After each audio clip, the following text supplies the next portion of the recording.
le monde tourne. Direction la Birmanie, refusant de tirer sur leurs concitoyens. Les informations pullulent. Tout de suite, voici les informations. C'est le moment d'ouvrir la page internationale avec Erlichi Dorelas depuis Boston, Massachusetts.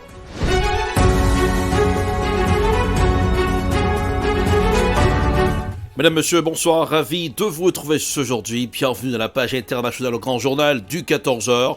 Depuis la newsroom à la capitale des grandes universités du monde, Boston, Massachusetts. Erlichi Dorelas pour présenter cette page internationale. Jacques Mel pour présenter ce grand journal. Journal François, Smith-Jean-Julien, Robans, assure les manœuvres techniques. Bonsoir aux auditeurs de la radio évangélique Hosanna, 102.3 FM à Jacques Mel. Après sa visite en Chine, Sergei Lavrov, le ministre des Affaires étrangères de Russie, s'est rendu en Inde pour tenter de consolider les liens entre les deux pays.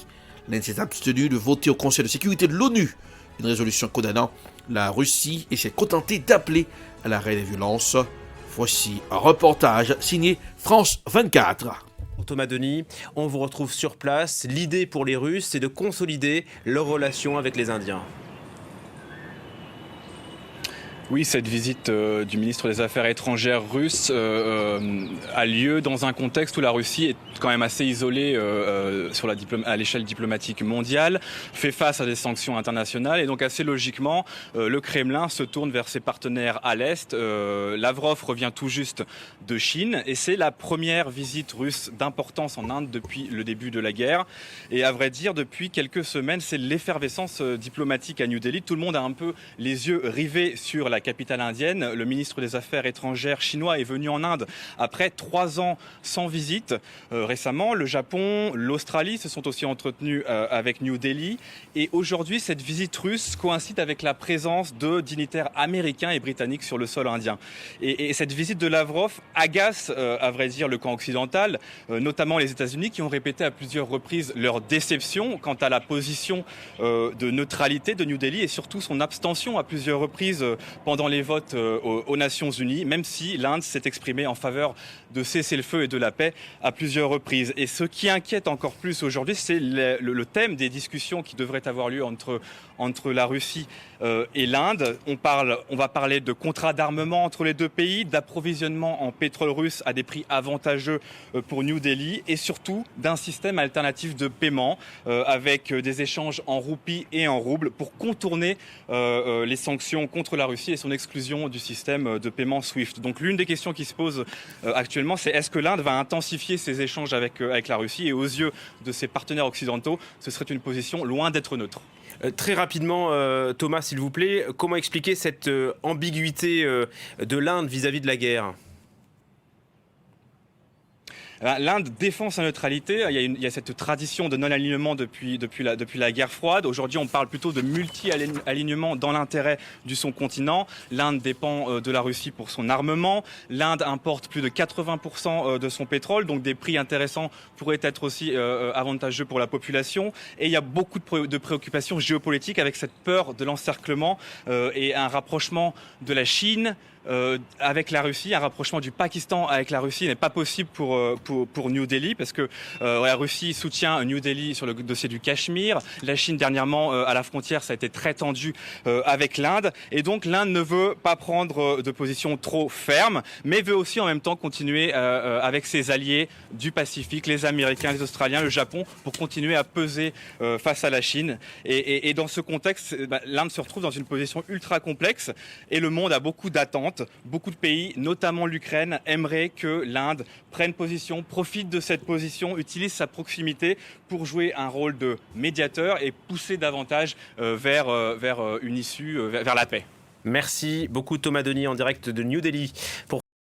Réunion pour la reconstruction de l'Afghanistan, c'est le 2e jour et dernier jour de la 3e réunion des ministres des Affaires étrangères des pays voisins de l'Afghanistan tenue à Toxi, la province chinoise de l'Anhui.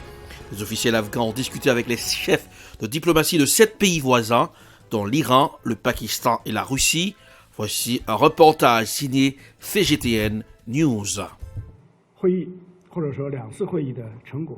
Les résultats de ce rassemblement sont reflétés dans 2 documents. L'un concerne la déclaration conjointe de la 3e réunion des ministres des Affaires étrangères des pays voisins de l'Afghanistan et l'autre est l'initiative de Tounchi pour soutenir la reconstruction économique et la coopération pratique de l'Afghanistan.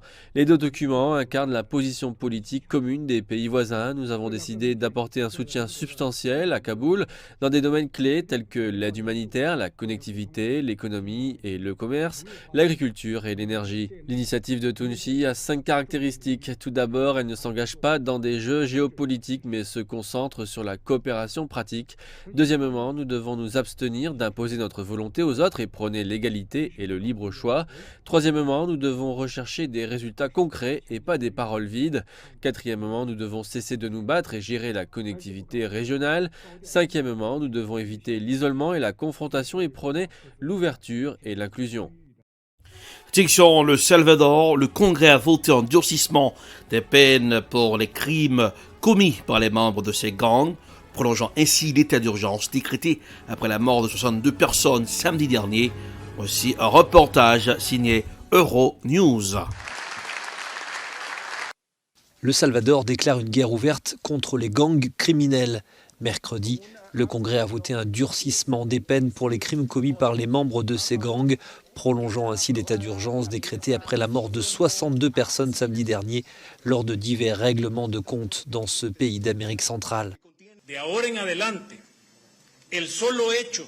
Désormais, le simple fait d'appartenir à des structures terroristes sera qualifié de crime et sera puni d'une peine exemplaire. Nous ne tolérerons plus aucun écart de la part de ces groupes criminels. No vamos a tolerar más abusos de parte de estos grupos criminales. Les mesures adoptées par le Congrès salvadorien sont inédites et ne se limitent pas à la restriction de la liberté d'association. Elles portent aussi de 72 heures à 15 jours la durée de détention d'un suspect et donnent la possibilité aux autorités d'intercepter les communications sans l'approbation d'un juge. Depuis la mise en place de l'état d'urgence dimanche dernier, les forces de police auraient arrêté plus de 2000 personnes suspectées d'appartenir à un gang.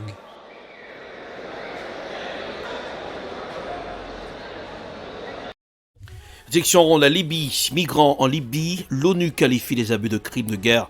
Les enquêteurs de l'ONU ont rendu leurs conclusions sur la situation des migrants dans le pays. Certains étaient retenus en captivité, assassinés, torturés et violés.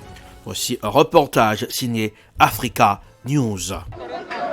Les enquêteurs de l'ONU ont rendu leurs conclusions concernant la situation des migrants en Libye. Les experts ont constaté que certains d'entre eux étaient retenus en captivité, assassinés, torturés et violés. La mission d'enquête a mis au jour des preuves supplémentaires indiquant la pratique systématique et généralisée de violations des droits de l'homme à l'encontre des détenus en Libye. Nous avons des motifs raisonnables de croire que certains incidents supplémentaires d'abus contre des détenus pendant le conflit armé entre 2019 et 2020 peuvent constituer des crimes de guerre. Alors que l'Allemagne continue de s'impliquer dans la mise en œuvre de l'embargo sur les armes imposé par l'ONU, le pays a décidé de ne plus former de garde-côtes. Le gouvernement allemand ne peut actuellement pas justifier la formation des garde-côtes libyens par des soldats allemands au vu du comportement inacceptable répété de certaines unités envers les réfugiés et les migrants, mais aussi envers les organisations non gouvernementales. C'est la raison du changement de mandat. Les organisations humanitaires alertent depuis plusieurs années sur la situation des migrants et des réfugiés en Libye. Envoyés dans des centres de détention, ils sont régulièrement victimes d'extorsion, de torture et de trafic.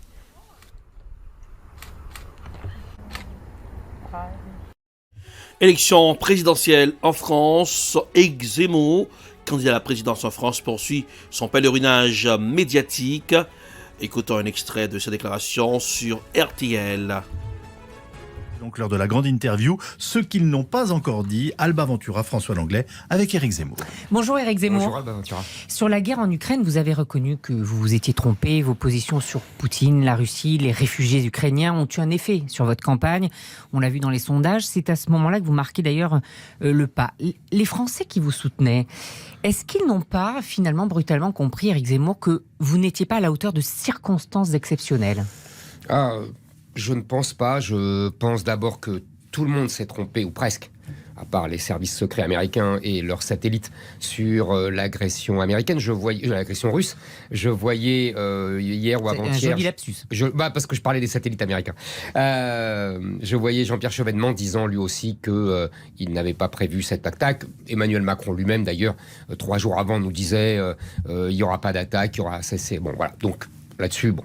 Maintenant, c'est pas les circonstances exceptionnelles. Vous savez, je dis depuis le début de la campagne que celui qui tient le sujet de la présidentielle gagne la présidentielle.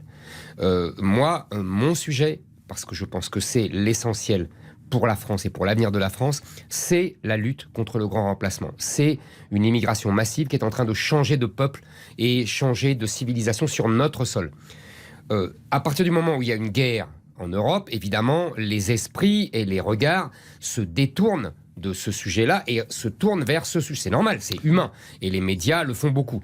Maintenant, je pense que... Je finis simplement. Je pense que les crises ne s'annulent pas, elles se cumulent. C'est-à-dire que ce n'est pas parce qu'on a une crise en Europe de l'Est, à l'Est, une guerre à l'Est, que cela fait disparaître soudain le problème majeur, selon moi, que rencontre la France, c'est-à-dire le risque, effectivement, de changement de peuple qui nous menace à l'horizon de 2050. Sur cette affaire des réfugiés ukrainiens, est-ce que vous n'avez pas mal compris, au fond, les Français, ce qu'ils veulent ? La France, la vraie France, celle dont vous vous prévalez.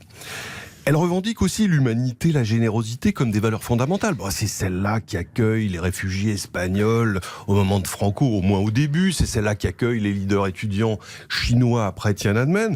De cette humanité, quand vous dites non aux réfugiés ukrainiens, on n'en voit pas trace chez vous. Et de ce point de vue, on se dit, vous n'êtes pas fidèle à la France que vous exaltez. François Langlais, votre question est très intéressante. Elle est en partie injuste, mais vous allez le reconnaître vous-même.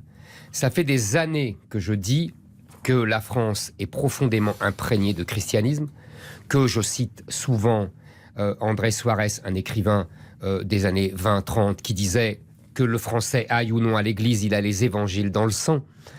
Donc je le sais depuis longtemps. Mais ce qu'il ajoute, pour continuer cette phrase, et vous allez comprendre ce qui m'a animé, il dit les plus grandes erreurs de politique que font les Français, c'est quand ils mettent du sentiment dans la politique.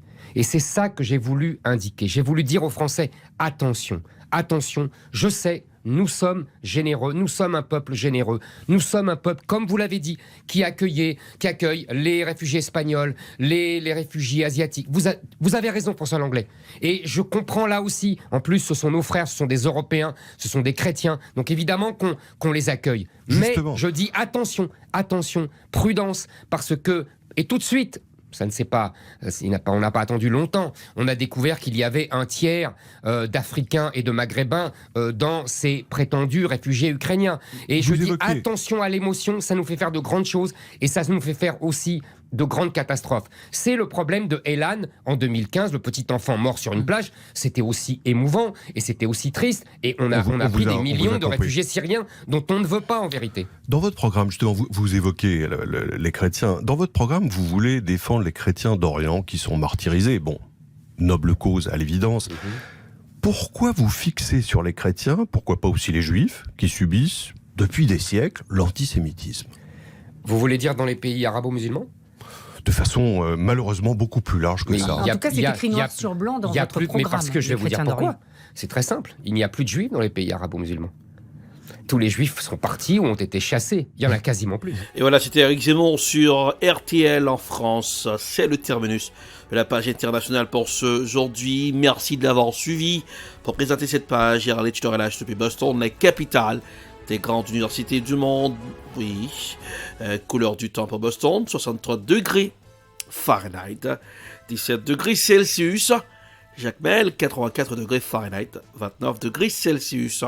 La production est signée Ed Prod, réalisation Télébeltop, pour le compte de la radio évangélique Hosanna 102.3 FM à Jacmel.